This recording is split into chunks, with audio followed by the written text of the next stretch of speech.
You're listening to the Esoteric News Briefs, your source for the paranormal, the mysterious, and the strange. Welcome back, Goblins! You're listening to Esoteric News Briefs, Season 2, Episode 11, Bronze Age War Donkeys. Before we get started, I want to thank all my amazing patrons, whose contributions help to make this show a reality. Specifically, I'd like to thank one of my newest patrons, Annie K., and my longtime highest-tiered patron, Samantha Shaver, who, at this point, probably should just have her own honorary title or something. Patrons who pledge $3 or more each month will get access to extended episodes, and all patrons get access to episodes as soon as they're finished, rather than having to wait for the release date. If you would like to join, you can find me at patreon.com/Esoteric Book Club, all one word. We've all seen fantasy depictions of Vikings wearing helmets with great swooping bull horns mounted to them, right? Did you know that they were essentially made up for an opera? Better yet, did you know that they were based on actual helmets from Scandinavia, albeit helmets that are much, much older than the Vikings?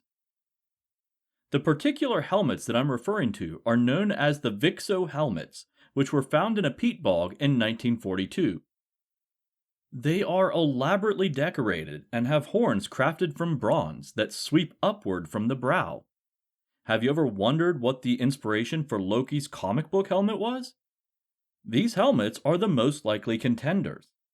The trick with these helmets is that they are solid metal, which can't be carbon dated. We can make estimations based on the metals and artistic styles used, but those are only rough guesses. That is, until 2019, when an employee from the National Museum of Denmark was preparing the pieces for photography. Now, I don't know the specifics, but it is said that some birch tar was found in one of the horns. This could have been used to help hold it to the helmet during construction, or it could have been used to affix feathers or hair to the horns after the fact. I'm not real sure. The important part is that this, quote, primary organic material could be radiocarbon dated, meaning that we now have a date for at least one of the Vixo helmets. The date that came back is rather astounding. 900 BC. That means that the design used by Wagner for his opera was really 1800 years older than the Viking Age. If you get the opportunity, you need to click on the link to this article. There's a good chance that you've seen these helmets before, but if you scroll to the bottom of the article, there is an artist rendition of what they believe the helmets looked like when they were in use, and they're pretty incredible. The best way to describe them is if you were to combine a Roman gladiator's helmet, specifically the Hoplomachus, with Loki's helmet from the Marvel movies. It's a pretty cool reconstruction, and I think you all will enjoy it. Speaking of Romans, an amazing treasure hoard was uncovered in the La Suesta cave in Spain. Only this treasure was uncovered by an unlikely source, a hungry badger. Scientists believe that the artifacts were dug up by a badger looking for food during the 2021 snowstorm that paralyzed Spain last winter. These weren't just Roman coins either. Included in the stash was currency from Constantinople, Antioch, Thessaloniki, and at least one coin from London. The date range of the coins spans from the 3rd century to the 5th, and experts believe that they were hidden in response to the invasion of the Swabians, a Germanic peoples who invaded the Iberian Peninsula in the 5th century. Since we're already talking about ancient treasure hoards, a volunteer archaeologist in Brandenburg, Germany, uncovered a treasure trove of Celtic gold coins, commonly known as rainbow cups. I'll be completely honest, I had never heard of these coins until this article came out. These coins are solid gold and range in size from 2 centimeters, known as staters, to 1.5 centimeters, known as quarter staters. They get their name from the strange half-dome shape, which was unique to the Celts and likely dates to the Iron Age, roughly 1 or 2 generations before the BC-AD switchover. It's pretty obvious why they're called cups, but what about the rainbow part? In the Middle Ages, peasants would occasionally find these coins in their fields after a rainstorm. It was believed that they appeared wherever the rainbow touched the ground, hence the name rainbow cups. As if this weren't already impressive enough, this hoard of Celtic coins was uncovered in an area that was never under Celtic influence. The best guess by archaeologists is that this particular stash was a result of a trade network, specifically a single encounter, due to the fact that the coins are all of similar size, weight, and make. Jumping over to England, there has been a discovery of a carved wooden statue from Roman occupation. This 2.5-foot tall statue was hand carved from a single piece of timber and was discovered in a waterlogged clay sediment. These anaerobic conditions are what allowed it to survive to this day. The lack of oxygen prevented rot and decay. Despite the degradation, this figure still preserves a good bit of detail, including what appears to be a cap worn over a long coif of hair, a Roman tunic that includes the fold where the fabric bunches over the belt, and the belt itself. Now, most people associated with this find are saying that it was interred as an offering to the gods.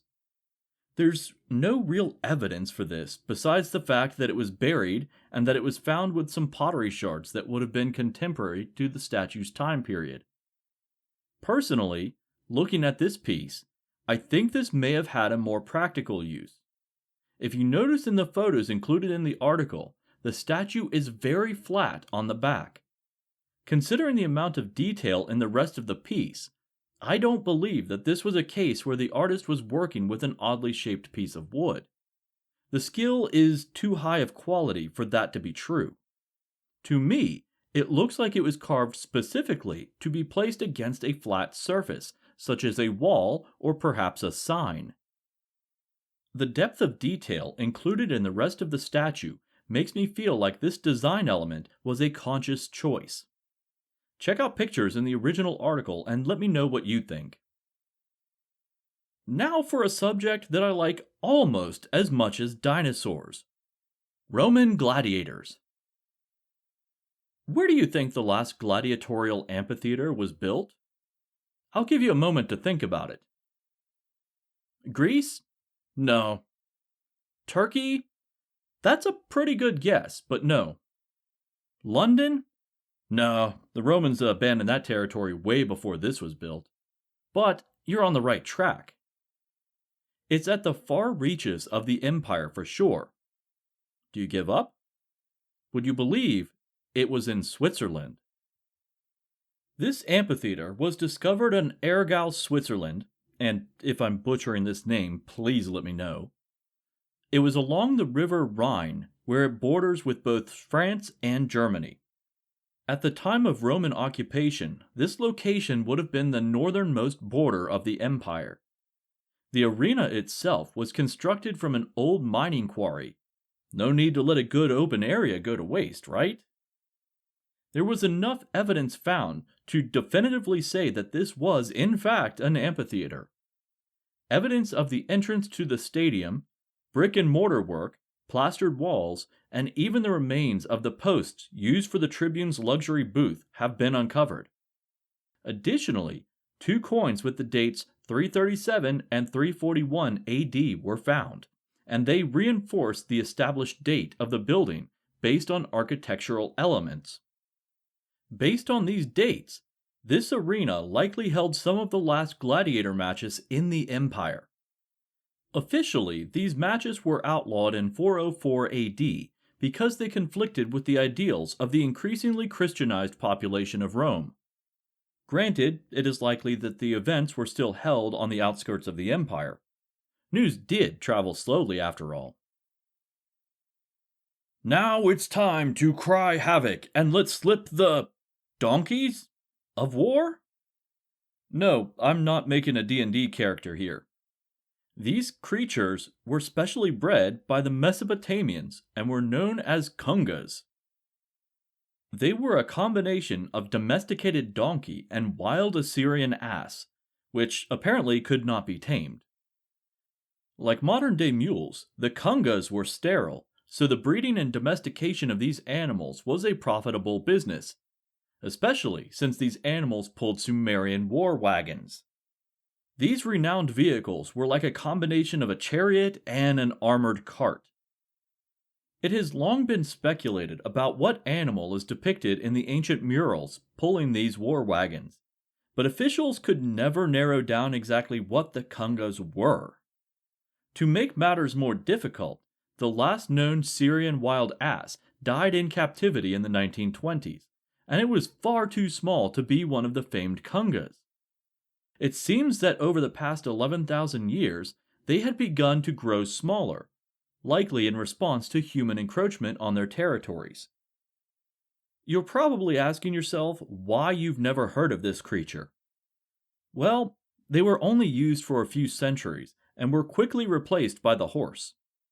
The current working theory is that you could breed horses in captivity quite easily, while breeding Kungas required you to capture a wild ass each breeding season. This was no easy task, since they were faster than both donkeys and Kungas, and were impossible to tame. So next time you make a dwarven paladin, tell your DM that you want their chariot pulled by war donkeys, and see how he reacts. Now that I have you hyped for war donkeys, I'm about to absolutely crush your view of the Middle Ages. Every movie we see about knights on horseback shows them riding these massive war horses, clad in shining mail and barding. Well, the mail and barding part is accurate, but the horse's size may be a bit exaggerated. Okay, maybe it's exaggerated a lot. Archaeological researchers have compiled data of over 2,000 horse corpses ranging from the 4th century to the 17th century, and the results are quite surprising. The absolute largest animal that they have found came from the Norman period on the grounds of Towbridge Castle. That single horse was about 15 hands high, which translates to about 5 feet tall at the shoulder. On average, most horses were around 14 hands, or roughly 4.5 feet tall. The next step in this massive research project is to examine the measurements of surviving horse armor and to test the DNA of the catalog of bones. To me, this actually makes a lot of sense. If you have a taller horse, you run into some unique issues in war. Taller horses have longer legs, which means that they have larger target areas that could topple them and their rider. While the head and body of the horse could be protected, there's only so much that you can do to protect the horse's legs without impacting mobility. Second, the taller the horse, the farther away the rider is from the ground. This poses several issues. First is sheer gravity. If unhorsed, the rider is more likely to suffer injury. It may not seem like a lot, but that extra 1.5 feet of fall height can make a big impact. Pardon the pun. If you are on a taller horse, this places you farther from the enemy, which is good to prevent yourself from being injured, but it also means that it's more difficult to injure your foes in return. Sure, you could make your weapon a foot longer to give you more reach, but that also adds exponentially more weight, so you'll tire quicker in combat. Finally, you have the practicality of an animal of that size. Oftentimes, armies traveled, and food wasn't always guaranteed. Sure, horses can eat grass, but these are specially bred war horses, which means you'll want them well fed. If your horse is larger, they're bulkier too, which means you'll need to feed them more. While a massive horse will make you more visible on the battlefield, a more compact one may offer you more benefit in the midst of war. So while this new study may shatter our Hollywood view of the medieval warhorse, it actually makes a lot more sense in practical use. That's the last I have of major articles, which means it's time for News of the Weird. Scientific studies are showing that the gravitational pull of the moon has greater effect on our planet than we realize. Most people understand that it controls the tides, plant growth, and aquatic animal life. But did you know that the Hadron Collider needs to be recalibrated based on gravitational influence? Then again, a shockingly high number of people measure influence by the number of views that they get on TikTok. Recent computer simulations by astrophysicists show that the Sun may have had Saturn-like rings around it in its early life. These rings of gases and dust may have helped shape the size and density of the planets in the inner solar system. Without these rings, the Earth could have formed into a super-Earth. Yes, that's really what they call it. Which would be larger and exponentially more dense. Of course, based on what I see on the nightly news, the people of regular Earth may be approaching that level of density anyway. Anthropologists frequently remind us that Neanderthals had a larger brain case than us lowly humans. But a recent study in Italy may show that bigger brains doesn't mean greater intelligence. Commonly known as the Devil's Trail, a series of footprints left in Paleolithic volcanic ash are being studied by scientists. The footprints are considerably older than Homo sapiens, so there are many speculations on what hominid species left them. The current working theory is that the tracks were left by a group of young male Neanderthal shortly after the eruption, one of whom actually began to walk towards the volcano. This begs the question, what is the Ice Age equivalent of, "Hey buddy, hold my beer"? Oddly enough, virologists have noticed that a specific portion of the population is at a far less risk of critical illness attributed to COVID-19.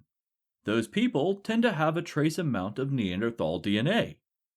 Side effects may include hiking on volcanoes, cohabitating with Denisovans, and isolating yourself in remote cave systems.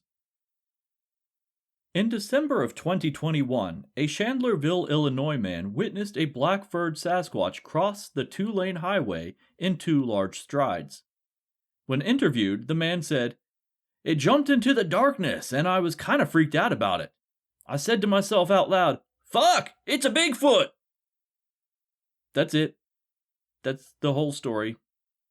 You're welcome. I suppose that's as good a place as any to end this show. The Esoteric Book Club can be found on Facebook, Instagram, Patreon, and at esotericbookclub.org.